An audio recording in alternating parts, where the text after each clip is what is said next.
You guys know that meme where Spider-Man meets like his other Spider-Man friends? This is that podcast, but with people named Josh with last names of C. I have Josh Cosio, the owner. It's Cosio. Cosio? Sorry, I should have told you that before.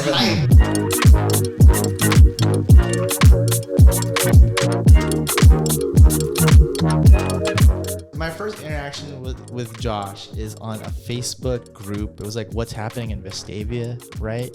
Probably what's happening in Cala Heights. Cahaba Heights. Yeah. Because I was living right at the summit, like right by Cahaba Heights. Yeah. And this like post went up about like, oh, we're starting up like a, was it the coffee truck at the time, or? At that point, it was probably just, when we originally started, we were just roasting coffee out of our house. And so our first like commercial venture was just posting on what's happening in Cahaba Heights. Yeah. Like, hey, if you want to try some of our home roasted coffee, fill out this Google form. Yes. But I saw this post on what's happening in Cahaba Heights talking about coffee just after I had been complaining to my wife about how like I'm tired of going to Starbucks. Like I wish there was like a local place here. But it said Josh Cosio posted this thing. Josh Cosio. My name is Josh Cosco, as you know. So I was like, who the fuck hacked my shit? I was like, there's no way this person's name is Josh Cosio. So I had to like type in there. I'm like, who are you? What is this? Yeah. You've taken my form. Are you stealing my identity? What's good? If I remember correctly, one of our friends who's also in what's happening in Cahaba Heights screenshotted it and was like asking me if this was like my like burner account. It goes deeper than that. Like, please. I think I moved here in 2016. You moved here in 2017. 2017. We're both roughly 30. How old are you? I'm 30. Yeah, I'm 31. Yeah. Both from Northern California. Okay. Here's the other crazy thing about this. I'm from a small town called Davis, which is right by Sacramento. Which is a 20 minutes like drive through the causeway from where I grew up, Sacramento, California. Yeah. Why did you guys move to Birmingham? Well, we moved here originally for an internship that I took at UAB, but she ended up going to get her doctorate in physical therapy at UAB. And that's the reason why we moved to Birmingham too, was my wife Cheyenne was getting her doctorate at UAB. So when me and Josh started to like hear about each other, we're like, I think the simulation just like kind of like stuttered a little bit. Yeah. But that's awesome, man. Well, now we can get into the kind of like your journey here in Birmingham and in the business world. Like, talk to me about Cala. Like, has this always been a dream of yours since even before you moved to Birmingham? Like, or was this kind of just like a COVID dream? You know, like how did that get going? A little bit of both. I think in retrospect, I've always felt like I wanted to own something. I wanted to always be a part of a small business, and I was the kind of kid that would set up lemonade stands and try to serve people lemonade growing up, and always wanted to turn passion projects into like small mini ventures and stuff like that. For the longest time, I thought I wanted to work in sports, which is what I started working in out of undergrad. But then during COVID is when I really started getting more into the Cala project that we started. Did you have like other tries at business, like other tries at entrepreneurship before Cala? I wouldn't say necessarily. I've always enjoyed creating things. Yeah. Some of the jobs that I've worked for, like aside from my main responsibilities, I would like run their social media channels and stuff like that, which doesn't seem like too entrepreneurial, but it is because it's kind of like innovating on your role. Yeah. And it's kind of like creating the brand identity of the company. So this is for sure. This is the maiden voyage. Yeah. Yeah. And then my previous job, I worked for an event company and awesome group of people. And 1 year I kind of got the opportunity to run an event that I created myself. So we did a small music festival here with Trim Tab in 2021. Like right after the pandemic, I wanted to kind of throw a community festival to try to bring people together after being tucked away in our houses for a long time. That's actually when I originally met George. They were one of our food trucks there. Oh yeah. It was like one of their first events as Uncle G's. So that was another kind of entrepreneurial thing I did within my job. But in terms of like actual like LLC, Cala was the the first thing. No, but I bring that up because I think that's such a, like an interesting insight, because a lot of people think to get into to like flex your entrepreneurial muscles or whatever, it has to be some sort of side hustle or something. But I remember at the job I had before I started Arrows, like it's more about like seeing what white space there is in your role or like in the business that like you can innovate on, and like you can like take a stab at that like no one else like wants to, or has a skill or like interest. And like even that is like little like ways to see what that muscle is in you, you know? And so talk to me about like Cala now. Like how long have you guys been open? Most people think we opened up in January. That's when we opened our cafe, and like that's when we really kind of came into our fullest form that we are now. But we technically started in 2021. If I remember correctly, I must have saw like something on Instagram or got an Instagram ad for like home roasting or something like that. And I was like, I'm gonna buy a home roaster. And I told my wife, I was like, you know, we could probably save money on coffee if I just roasted it at home. Which is so this started as like a home project for you guys. This is the biggest, which is the biggest like lie. Like you can't. It's just. I started roasting coffee. Biggest lie? Well, I started roasting coffee to save money from like going to like buy coffee at a cafe every day, and then it ended up like costing us way more money because we started a company. But yeah, it started out as a home project, and like I said, I like creating before we even had a LLC or any idea what we were doing. We created a Instagram account, and the first post is still up if you look, and it's like I think it was a caption was like, "Have you ever roasted coffee before? Neither have we." And it's like follow along on our home roasting journey. It's just like our logo that I made in Canva. Dude, shout out to Canva. I've built a whole business on Canva. Shout out to Canva. Yeah, and the owner of Canva is now like one of the youngest like she's a badass. Dude. She's a badass. But yeah, so we started roasting at home. I just started watching like YouTube videos, and there's this company called Sweet Maria's, which a lot of like home roasters start with because they provide green coffee, which is unroasted coffee in a more approachable form, so you can buy it. Like now we're buying bags of coffee that are 150 pounds roughly. If you're roasting at home, you can't buy that much coffee. So, but Sweet Maria's buys it from importers, breaks it down to like 1 pound bags, and sells it to people that just want to roast coffee at home. So we bought a home roaster, which some people start with this. It's basically an popcorn popper. Like an air popper, and you can actually like people actually will buy popcorn poppers and roast coffee on it. What? Yeah, because that's what basically. I mean, coffee is roasted pretty similar to that. So I bought an air roaster, but then we never actually opened that one because I was like, at this point, I was like full. I get obsessed with something. It's like I'm all in. Until I'm not, and then I'm just like done with it, which. Now that I'm so far into Cala, it's too far to go back. Too late. Yeah, it's too late. It's too late. But very similar. So we never opened that original one because I found this like the next level up from the popcorn maker was this brand called Baymore, which is like basically looks like a toaster oven, and it has this heating element, and it rotates the coffee basically like almost like a rotisserie, but it just keeps it moving over the heating element. From some home roaster. Again, just kind of self-taught. Didn't really know much about the roasting process at that point other than... So that's something that I want to clarify. Like, you didn't go to school for, like... Oh, no. Culinary. No. Or, like... I don't know. Is there coffee college? I don't know. But, like, this is not the plan. No. I feel like that's becoming more and more common. A lot of the entrepreneurs that are, like, really crushing it, like, this wasn't what they went to school for or... This was more of like a passion project that turned into something. You know, obviously there's like people that are like our awesome clients at Pooling Company that like you got to go to school to build a building. Yeah.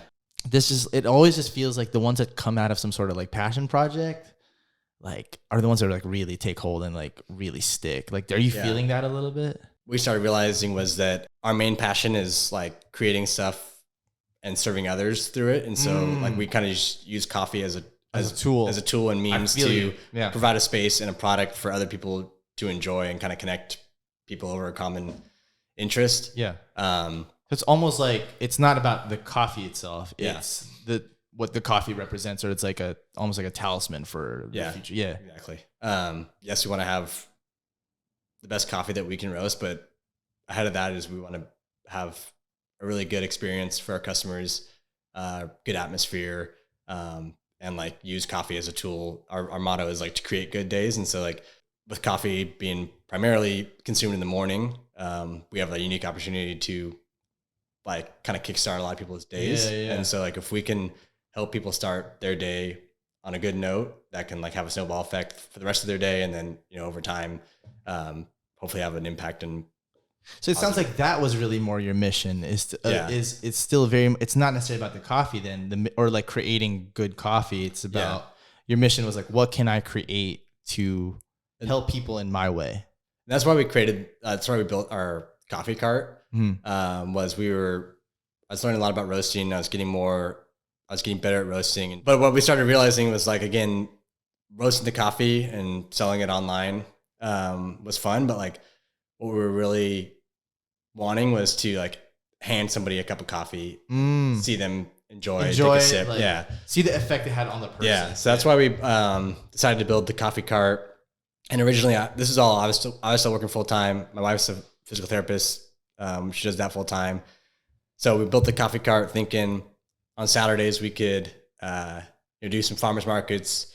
We've seen in other areas of the country coffee carts be really popular at like weddings or going into corporate events. The woman that helped us kind of consulted with us building the coffee cart. She's out in California.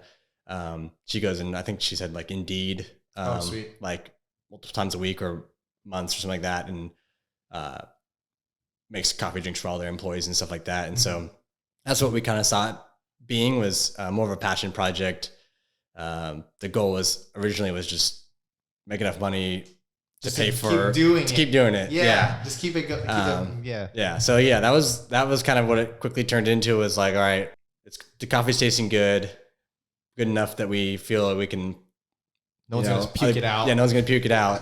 Now, like, how can we enjoy doing it more and getting to see other people enjoy our product?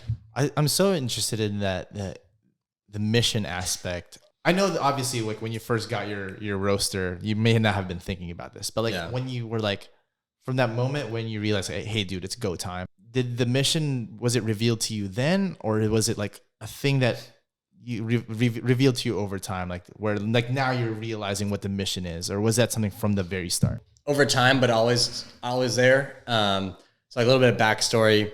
My wife's a physical therapist. I worked in sporting events, and before that, like in high school and college, was like a CrossFit coach and personal trainer. And so both of our like previous professions have always been about serving people. Like as my wife is a physical therapist, is about helping people either recover from injuries or help their body move better for competitions or sports and stuff like that. My wife and I have always been really into coffee and coffee shops in particular. Like we have this sign over our coffee bar at our house that we have all the coffee shops we've been to, and we try to keep it as updated as possible. 207 different coffee shops. Like our most recent 207 East Pole, which just opened up in Birmingham. So we went and checked it out. I was really into studying at coffee shops to like get myself out of that white noise, different environment. Yeah, white noise. And so I think like the like mission driven coffee brand was always there. It just like kind of took a while to figure that out. And it was like honestly thankfully Cala Heights, where we're the suburb of Birmingham that we're in, like it didn't have a local coffee shop. So that was really what drove most of us pushing forward was like the lack of competition.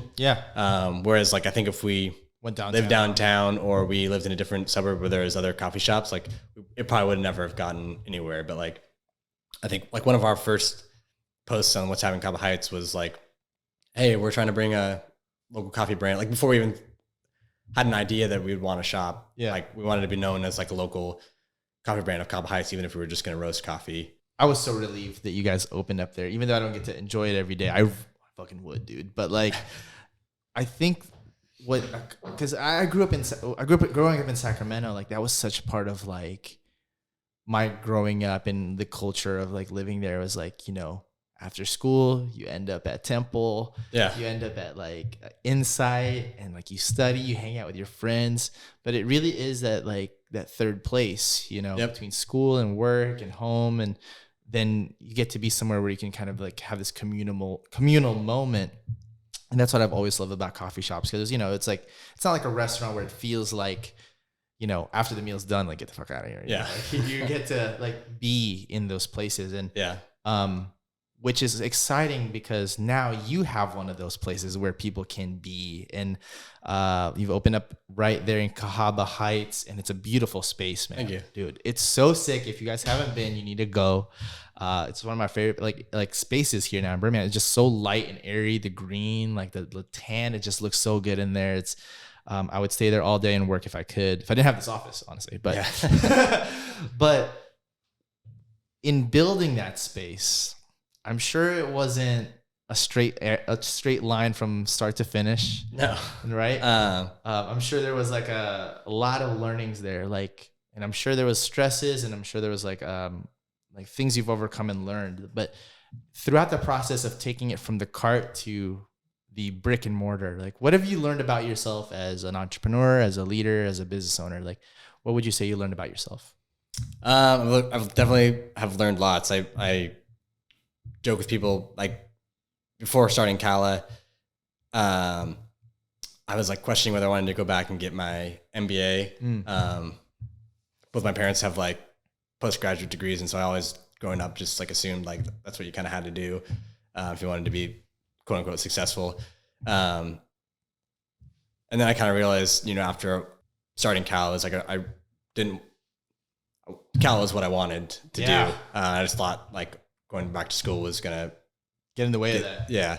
And so I felt like I joke with people that I've gotten basically equivalent of an MBA in the past 2 years, from like learning how to start an LLC, doing all those steps, to building a website, to building the cart, and getting all the permits and stuff like for that, to working with our designer and architect and contractors to build out the coffee shop, and then now to hiring staff and managing that aspect as well.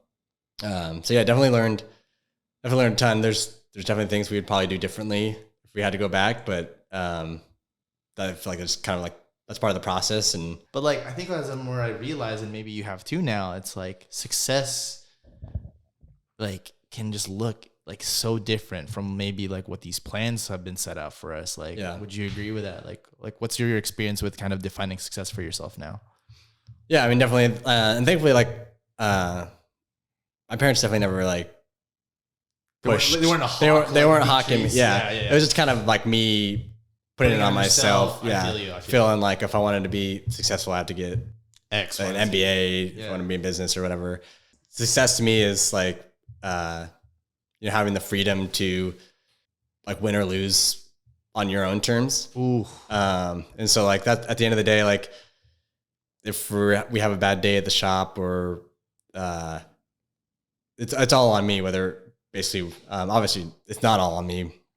Cause our like, staff and everything, but overall to do a great job, but overall, like, it's kind of one of those things where like, if I don't want to work tomorrow, we can close for a week. It won't be good for business, but like I have the power of like deciding that. I think what people don't understand about entrepreneurship and running a small business is like you go into it expecting to work less, and you actually end up working way more than you ever would at like a 9-to-5 job. Oh my God. Yeah. Dude. But again, it's like, I'm choosing to do that rather than like being, forced to, or because it's yours. And again, it's like I see Cala as kind of like an outlet for expressing like how I want to express like who I am as a person and who we are as a brand.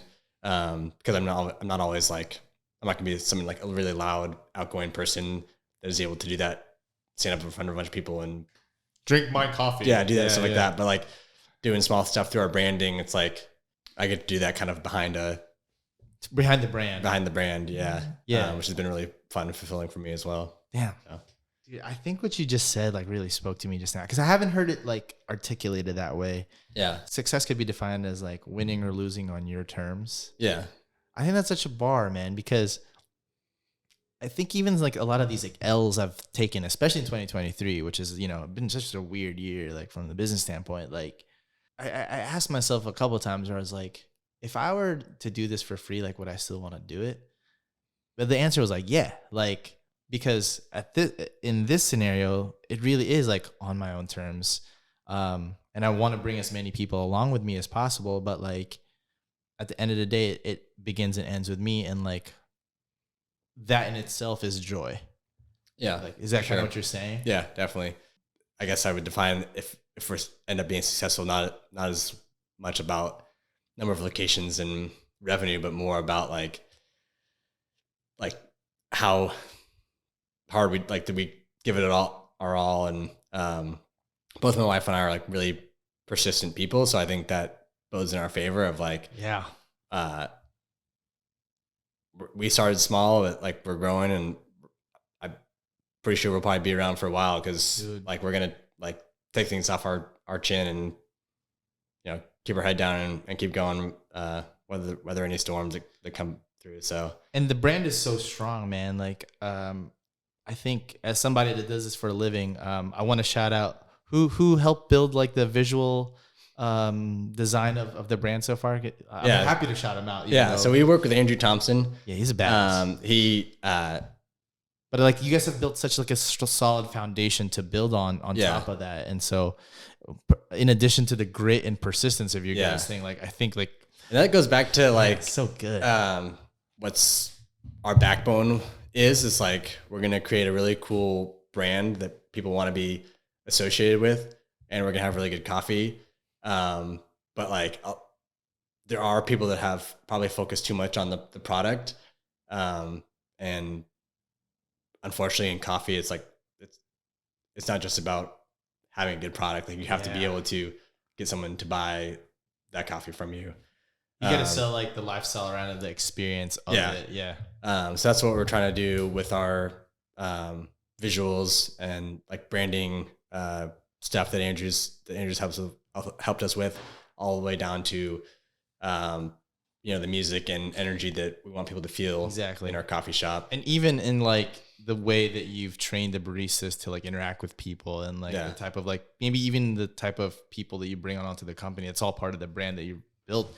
And it's like, to me, from somebody that, it looks so strong. So I'm stoked for your guys' future here, which takes me to my last question. Really, like what's next, bro? Like, you guys have built like I said, a really strong foundation. Like, how far are you even seeing right now? And like, can you share with me a little bit of like what you see moving forward for Cala? Yeah, I think the cafe has definitely been better than we initially expected. Obviously, we're still kind of in what I consider like our honeymoon phase. So like, I do have days where I wake up and I'm like, okay, people are gonna stop coming in. Today's gonna be the day where nobody's gonna show up. Everybody hates me. Yeah, exactly.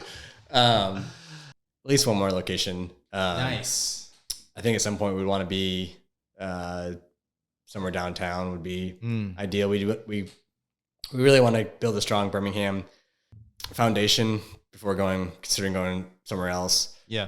And so I think like for us, because we're out in the suburbs, I think somewhere downtown makes the most sense for us. But yeah, I don't know if you listened to How I Built This. Oh, with Guy Rod. Shout out to Guy. Yeah. Come on the show, Guy. Yeah. Come on the show. I feel like a lot of the episodes. I built half this business off of shit I learned on that podcast. A lot of the episodes that people are like, they regret taking on investors. Yeah. Yeah. We bootstrapped Arrows too from the ground up, like all our funding, which wasn't a ton, but I love it now because like I don't answer anybody, like for real. Like I have, if me and Quinn want to start a band right now and just like that's the new business, like we could, so that's pretty sick. Yeah. So I mean, long story short, for better or for worse, I'm always thinking ahead, which a lot of times I don't like because it's like tiring. It's tiring, and I'm like I'm pretty bad at like being present some days because I'm always like stressed out about like our next move or whatever. Yeah. So I'm trying to get better at just like enjoying where we're at now. And like, so far in this journey, like a lot of things have just like, I wouldn't call it luck. But like just have come across by happenstance, and like opportunities have come our way that we've taken advantage of. And so like, I'm just kind of, trying to keep my head down and like really focus on our cafe, make it as successful and efficient as possible, so that when an opportunity arises that like is like, oh, we have to do this, then we'll be ready for that. You're built out too. Yeah. You're like able to scale it out without it being like a shit show. Yeah. I love how you just like, we talked about how I built this, and you just that's the last question. Like, you attribute this to luck or hard work. That's real, man. Because like there is a bunch of, every time I listen to that podcast, it's like I think about that for myself. I'm like, yeah, there have been stuff where, oh, that was really like happenstance and like coincidence that like that happened to us, or like that certain person that I met that introduced me to X, Y, and Z. Yeah. But there's so much of it still that like, I put myself in that room to meet that person, to make that luck happen. Yeah. Like if Guy Raz is right here, like what would you say? Like, is it 50-50? Like what would you say? Yeah. I mean, we were definitely fortunate enough to have resources needed in order to get Cala off the ground. Whereas a lot of people that have the same hard work mentality, like they wouldn't be able to, that doesn't get you from point A to point B without some type of other resources. And so like we were fortunate and lucky enough to have other things needed to get us over some big initial hurdles. Yep. But that definitely doesn't, that's also not just, if you have $1 million, like that doesn't necessarily gonna make you a successful brand. Yep. And so even though we did have help getting us started, like it doesn't take away from the hard work that we put in 100% to get to that point, but then also like taking you where you are now. There, where we are now. Yeah. Hell yeah. Well, dude, shout out to Guy Raz. Yeah. Shout out to Cala Coffee. And I just want to say, like, part of the reason why I do this podcast too is to like just know that like, I am not alone out in these streets, bro. Like, and you just saying that, where it's like, I like like being concerned with like being present, because like you're always trying to like see forward, but I feel like that's our gift and that's our curse.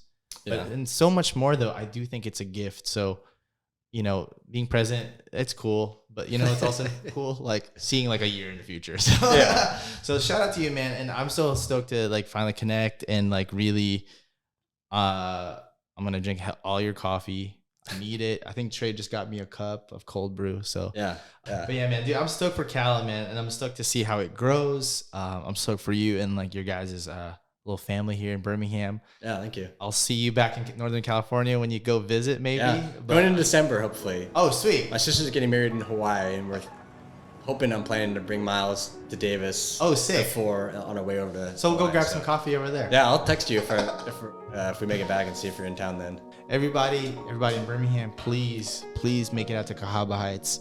See Cala Coffee. Sit down, bring your laptop, do the damn thing. But also, if you're not in Birmingham and you guys are in Sacramento, please order it online. Where should they go? What's the website? CalaCoffeeCo.com. Hit that link, buy hella stuff, and enjoy that coffee, man. Thank you, Josh, for the time, man. And for everyone listening, thank you for the time, and hope to see you guys soon.